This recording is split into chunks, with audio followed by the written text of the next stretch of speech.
सभी चिकित्सक गणों को नमस्कार। मैं अखिलेश नारायण सिंह, नारायण हर्बल स्पेशलिस्ट का डायरेक्टर हूं। मैं आज 1 मार्च nano technology of electrohomeopathy research methodology में सोक्रोफ्लोसो ग्रुप को आज हम पढ़ेंगे। S6 यूं तो मेडिसिन किडनी की मानी जाती है।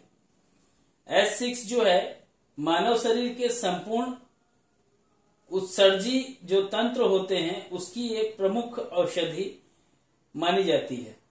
S6 द्वारा प्राप्त तत्व जो होते हैं वो किडनी और यूरेटर में आए हुए असंतुलन को संतुलित करने की क्षमता रखते हैं। यदि यह संतुलन इनबैलेंस अगर हो जाता है और ये इनबैलेंस पुराना न हुआ तो और इसके दूसरे अंगों अगर प्रभावित न हुए हो तो केवल S6 ही किसी भी स्थिति को यह सामान्य कर सकती है किडनी और यूरेटर से रिलेटेड। अन्यथा अन्य सहायक औषधियों का उपयोग भी आवश्यक होता है। किडनी द्वारा अगर हम बात करें तो किडनी हमारा प्रमुख उत्सर्जी अंग है जो सेलुलर मेटाबॉलिज्म के बने हुए जो वेस्ट मटेरियल होते हैं उसको यह समय समय पे शरीर से बाहर निकालते रहता है, जो एक अत्यंत महत्वपूर्ण क्रिया होती है। इस क्रिया के सुचारू रूप से चलते रहने पर शरीर काफी हद तक स्वस्थ बना रहता है। इन क्रियाओं में अगर अनियमितता आती है तो 2 कंडीशन आती है, एक्यूट और क्रोनिक।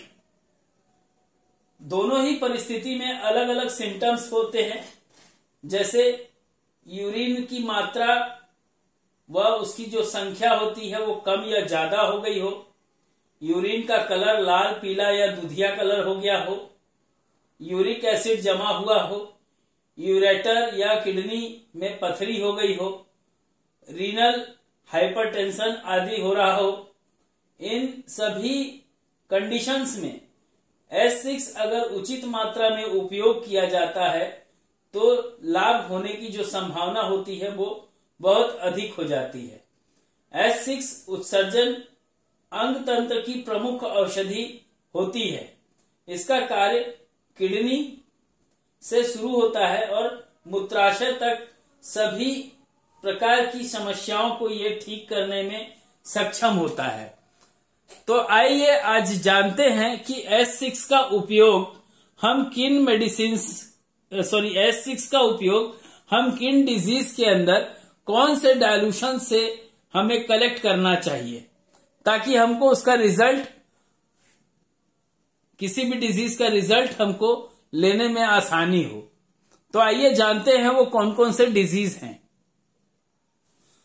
तो ये जो डिजीज होती हैं ये क्या क्या होती हैं सोक्रोफ्लोसो ग्रुप की S6 के द्वारा। यूं तो मैंने लिख दिया है बट इसको समझना आप लोगों के लिए जरूरी है। ऐसे रिटेंशन ऑफ यूरिन के जितने भी कारण थे हाइड्रोनेफ्रोसिस में मैंने समझाने का प्रयास किया था। अगर लगे तो आप हाइड्रोनेफ्रोसिस का जो क्लास दिया था मैंने उसको आप सुन लीजिएगा। इसमें 90% डिजीज वहां से समझ में आपको आ जाएगी। फिर भी इसको आइए जानते हैं। रिटेंशन ऑफ यूरिन, अगर मूत्र का अवरोधन हो रहा हो तो ऐसी अवस्था में एक्यूट कंडीशन अगर हो रहा हो तो D2, क्रोनिक हो तो D5 में देना चाहिए। अगर एक्यूट में है तो 5 ड्रॉप, अगर एक्यूट में है तो 10 drop with half cup of hot water 4 times, दिन भर में 4 बार कम से कम देना चाहिए। इससे रिटेंशन ऑफ यूरिन क्लियर हो जाता है और धीरे धीरे डिजीज क्योर हो जाता है। रीनल कैलकुलस, अगर बात करें कि किडनी के अंदर कहीं पथरी हो रही है तो पथरी, यूं तो पथरी की क्लास में आपको देखे होंगे, मैंने कैलकुलस पढ़ाया है, रीनल कैलकुलस और urethral calculus, urine bladder calculus और गॉल ब्लैडर के अंदर के कैलकुलस को मैंने डिफाइन किया है। उस क्लास को आप देख लीजिएगा। रीनल कैलकुलस में अगर हम D2 में देते हैं तो अगर कहीं वो अपर पोल पे हुआ तब तो ये D2 बहुत जल्दी काम करेगा और स्टोन को गला करके बाहर कर देगा। लेकिन अगर ये स्टोन का साइज के ऊपर भी बात करेंगे, लेकिन पहले ये समझ लीजिए अगर रीनल कैलकुलस है और वो अपर पोल पे होगा तो जल्दी जाएगा, मिड पोल पे होगा तो उसका डबल टाइम लगेगा, और अगर वो लोअर पोल पे हुआ तो और ज्यादा समय लेगा। तो जहां पे लगे कि समय ज्यादा लेगा वहां पे D2 लेने की बजाय D5 से ट्रीटमेंट चालू कीजिएगा। D5 से ट्रीटमेंट चालू कीजिएगा, 5 ड्रॉप से डोज रखिएगा। कुछ दिन 15 दिन 10 दिन देने के बाद इसको आ जाइएगा 4th पे, डोज सेम रखिएगा। फिर आ जाइएगा 3rd पे, उसके 15 दिन के बाद आ जाइएगा 2nd पे, और उसके 15 दिन के बाद आ जाइएगा 1st पे। और इतना जब 1st पे आप आ जाएं और फिर भी लग रहा है कि स्टोन में मेडिसिन देने की आवश्यकता पड़ रही है, तो ऐसी अवस्था में आप मेडिसिन की मात्रा वहां से बढ़ाना चालू कीजिएगा। जहां 5 ड्रॉप से 10 ड्रॉप, 10 ड्रॉप से 13, 13 से 15, 15 से 17, 17 से 20, इस तरीके से जब ड्रॉप आप बढ़ाते जाएंगे धीरे धीरे वो स्टोन वहां से रिमूव हो जाएगा, बाहर निकल जाएगा। एल्बुमिन डिस्चार्ज होता है। तो ऐसी अवस्था में S6 का उपयोग D5 में देने से 10 ड्रॉप का डोज हो तो पेशेंट 4 टाइम्स को देना चाहिए इसको। इसमें बहुत ही अच्छे रिजल्ट्स आते हैं। अगर S6 की बात हम कर रहे हैं और डायबिटीज अगर किसी को है, डायबिटीज मलाइटिस हो, डायबिटीज इंसुपाइड हो, दोनों कंडीशन में आप इस मेडिसिन को दे सकते हैं। अगर किसी को हाइपोडायबिटीज हो रहा होगा तो मेडिसिन को D2 फॉर्म में दीजिएगा, और अगर किसी को हाइपर डायबिटीज या डायबिटीज दिखाई दे रहा है जहां पे हाइपर कंडीशन आ रही है, फास्टिंग बढ़ा हुआ हो, रैंडम बढ़ा हुआ हो, पीपी बढ़ा हुआ हो, जहां पे महसूस होता है, तो वैसी अवस्था में डायबिटीज में आप D9 प्रयोग कीजिए, 5 ड्रॉप डोज रखिएगा। इसमें बहुत अच्छा रिजल्ट आता है। जब भी लगता है कि पेशेंट खाना खा रहा हो उसके साथ अगर दवाई दिया जाए तो। वेरिकोज सेल जो होता है अगर किसी को हुआ है तो उस कंडीशन में S6 का रोल प्ले बहुत अच्छा होता है। 5 ड्रॉप से इसका डोज चालू करना चाहिए D6 बना करके। सिस्टाइटिस, इसके अंदर भी S6 का उपयोग D6 फॉर्म में किया जाना चाहिए, अच्छा होता है, रिजल्ट काफी तेज मिलते हैं। इंडाइजेशन, जिस इंडाइजेशन में खट्टी डकार आती हो, जहां पे लगता है कि किडनी के द्वारा प्रेशर जनरेट हो रहा है जिसमें बीपी भी बढ़ रहा हो, ऐसे कंडीशन में S6 का उपयोग इंडाइजेशन के कंडीशन में D5 में देने से 10 ड्रॉप बहुत अच्छा रिजल्ट आता है। एक कंडीशन होती है मोलानोलिया, मतलब भ्रम किसी को हो जाए, वहम हो जाए, तो वैसे कंडीशन में इस मेडिसिन का D7 देना चाहिए, बहुत अच्छे रिजल्ट्स देता है। किडनी से रिलेटेड पेन में भी ये बहुत अच्छा रिजल्ट देता है। किडनी का ब्राइट डिसीज होता है, उसमें इस मेडिसिन को D8 में देना चाहिए, बहुत अच्छे रिजल्ट आते हैं। कोरिया क्या होता है, अगर किसी का अंग कांपता है, दारू पीने वाला व्यक्ति का देखिएगा, कोई नशा करता होगा उसका देखिएगा, तो उसके अंग कांपते हैं, वैसी अवस्था में इस मेडिसिन का अगर D5 देते हैं 5 ड्रॉप 4 टाइम्स, बहुत अच्छे रिजल्ट विद इन 7 डेज में देखने को मिलते हैं। बेड वेटिंग, बच्चे बिस्तर पे सुसु कर देते हैं, कई लोग बिस्तर पे सुसु कर देते हैं, तो अगर ऐसा कोई व्यक्ति है जिसको लगता है कि हाँ बेड वेटिंग हो रहा है, तो S6 का D6 बना करके और वहां से 5 ड्रॉप देने से बहुत अच्छे रिजल्ट आते हैं। बट अगर छोटा बच्चा हो, 3 साल से 5 साल के बीच का हो, तो वहां पे इस दवाई का 3 ड्रॉप देना चाहिए। 3 ड्रॉप से ज्यादा ना दें तो ज्यादा अच्छा होता है, अच्छे रिजल्ट मिलते हैं। अगर किसी को किडनी से रिलेटेड वीकनेस है तो उस कंडीशन में इस मेडिसिन का D2 बना के 10 ड्रॉप 4 टाइम्स देना चाहिए। साथ ही एक कॉम्प्रेस बता रहा हूं, उसको लिख लीजिएगा, A2, F2, S5, C5, S6 और GE। इसको आप 3-3 ml ले लीजिए। आपके पास जो डाइल्यूशन 3rd होगा, अगर D3 बेस होगा तो 1 ml लीजिएगा, लेकिन अगर किसी के पास डाइल्यूशन थर्ड होगा तो 3 ml लीजिएगा। और 3 ml लेकर के जितनी भी दवा की मात्रा बनती है उस मात्रा के अकॉर्डिंग 30 ml के लेवल तक बाकी का पानी भर दीजिएगा। और इस कॉम्प्रेस को इन सभी कंडीशंस में आप इसको चला सकते हैं। बट कभी कभी ऐसा होता है कि वहां पे P2 C17 as a optional लेना पड़ता है, और इलेक्ट्रिसिटी में कभी कभी WE, RE और BE का भी उपयोग लेना पड़ता है। हाँ, ऐसी कई कंडीशन आती है जिसमें पेनिस के अंदर स्टोन फंस गया। अब S6 पहली मेडिसिन होगी, दूसरी मेडिसिन होगी C6।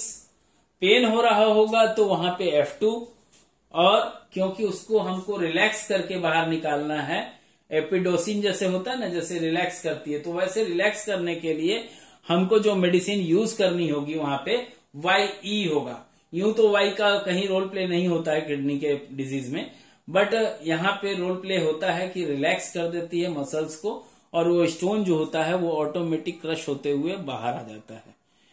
और इसी के साथ मैं समझूंगा कि आप सभी को सोक्रोफ्लोसो ग्रुप मैंने आज पढ़ा दिया है।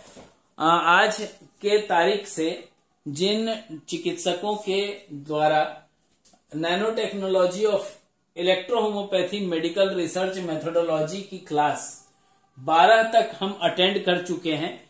जो चिकित्सकों ने अभी तक फीस अपनी जमा नहीं की है उनका आज रात्रि 1 तारीख है आज, जैसे ही मोबाइल के अंदर 2 तारीख का डेट चढ़ेगा उनके नाम ग्रुप से रिमूव कर दिए जाएंगे। परेशानी होगी इसके लिए मैं क्षमा चाहूंगा, बट मेरे पास दूसरा विकल्प नहीं है। 4 महीने में अगर कोई व्यक्ति फीस भी ना दे पाए, 6 महीने की क्लास 4 महीने के अंदर फीस भी ना दे पाए, उसको मैं क्या बोलूं। डॉक्टर से हम चलिए इसको यहीं रखते हैं। और मैं समझता हूं सोक्रोफ्लोसो ग्रुप आप सभी को समझ में आया होगा। इसको बार बार देखिएगा, लगे तो लिख के रख लीजिएगा। और अगर और अच्छे से इसके बारे में जानकारी चाहते हैं 60 मेडिसिन के बारे में, तो the legend of junior Sinha part 1 या उसका पार्ट 2 आने का है, the fundamental of electrohomeopathy and its modern diagnosis with 38 spagyric of electrohomeopathy मिड्रे मेडिका। नाम थोड़ा लंबा है, लेकिन हाँ इसके अंदर जो समझाया गया है वो भी बहुत ही उम्दा और हमारे लिए फायदेमंद है। इस पुस्तक का जो the legend of junior Sinha part 1 है, ये पुस्तक आपको 1000 रुपए में उपलब्ध हो जाएगी कुरियर चार्ज के साथ। और जो दूसरी पुस्तक है इसका पार्ट 2 जो है उसकी MRP कॉस्टिंग 2000 है, बट इसकी पहले लॉट की जो बुकिंग हो रही है, इस पुस्तक को 25 मार्च से लेकर के 30 मार्च के बीच में डिस्पैच चालू हो जाएगा इसका। तो जिन चिकित्सकों को लगता है कि नहीं पार्ट 1 और पार्ट 2 दोनों पढ़ना चाहिए मुझे, तो बिल्कुल आप लेकर के इस पुस्तक को अध्ययन कीजिए।